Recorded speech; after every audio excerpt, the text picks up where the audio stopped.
I've been teaching piano for many years, and here's something I see all the time. You're playing the right notes, your rhythm is very steady, but still something is missing. It sounds a little flat. In this video, I'll show you why and how to make your playing sound more musical and expressive, not just correct. I want you to think about music as energy. Sometimes that energy is strong, bright, and bold.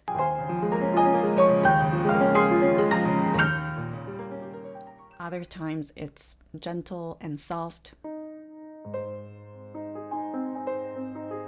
like yin and yang. One is not better than the other, but what matters is how they work together. So I started thinking about how this idea shows up in music. And there are actually many ways we can see this kind of balance or contrast. So let's start with rhythm.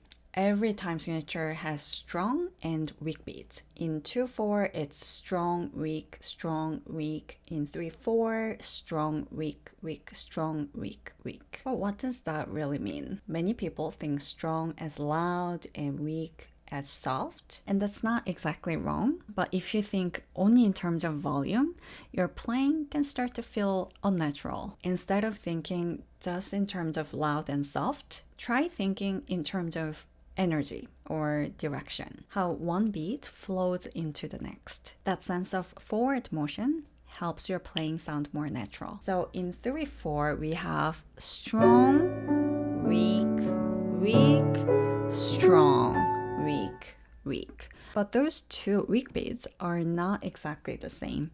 The third beat has a bit more energy than the second one because it's going toward the next downbeats. So we have 1, 2 being the weakest, and then 3 going to 1.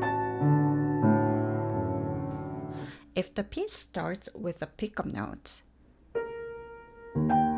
that also means you're starting on a weak beat. So it's really important to feel the movement toward the next strong beat. It should feel like you're leading into something rather than landing on the first note, but heading toward the downbeat. Now, let's talk about note length. Of course, it's not always the case, but most of the time, longer notes carry more energy. And shorter notes, they are usually lighter and have less weight. In the Brahms piece, in measure 3 and 4, we have this phrase. You might be thinking, all right, this is in 3/4, so I should play a strong, weak, weak. So this is the downbeat. Strong, weak, weak, strong, weak. But actually, this feels very unnatural. It is because it has to do with note length. So the first 4 notes are shorter than this E. So even though this B might fall in the strong beats, they don't feel strong because they are shorter. So here the energy starts low and then slowly builds up and finally arrives at this E. And there's one more thing to notice here.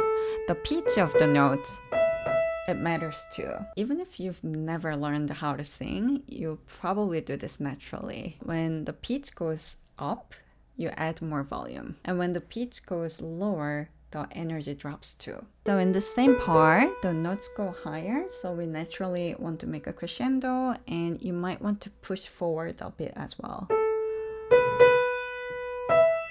And then the notes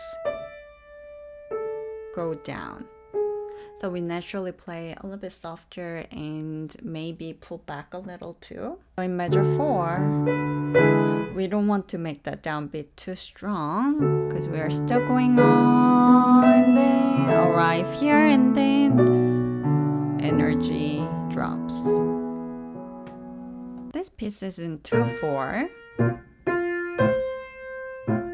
So we want to give a little bit of weight on the first piece. So it's strong, weak, strong, weak, strong, weak, strong, weak. But if I just play the first beats by themselves, it goes from B flat to C to D, and then back to C.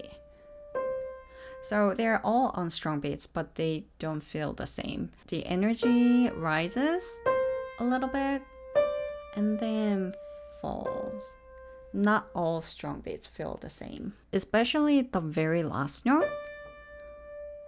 That's the final note of the phrase. So even though it's on a strong beat, it should feel more like a gentle ending. In measure 3, we have the started rhythm before the final note. Here, even though the notes are going up, I would make a crescendo. Because if you build too much energy, it's hard to suddenly play the last note gently. And these started notes are short, so naturally they carry less energy.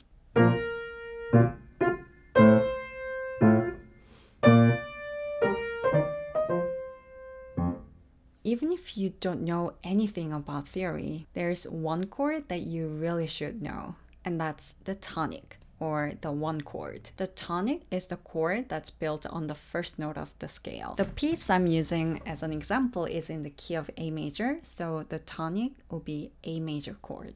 So whenever you hear A major chord in this piece, it feels like home. It's peaceful, stable, and calm. But when you hear other chords, they sound like they're still moving, like they want to go somewhere. So this piece begins with the tonic chord, A major chord. Then we hear a very similar idea. Everything is same, but now it is in 2 chord instead. So even though they're very similar, you don't want to play these 2 ideas exactly the same. Maybe the first one feels more stable, more confident, because it's built on the tonic, but the second one might feel more like a question. You're not sure.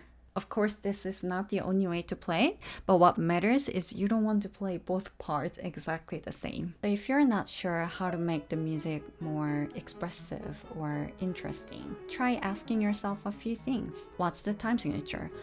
Where are the strong beats? Are some notes longer or higher than others? What chord is underneath? I hope this gave you something new to think about in your practice. See you in the next video.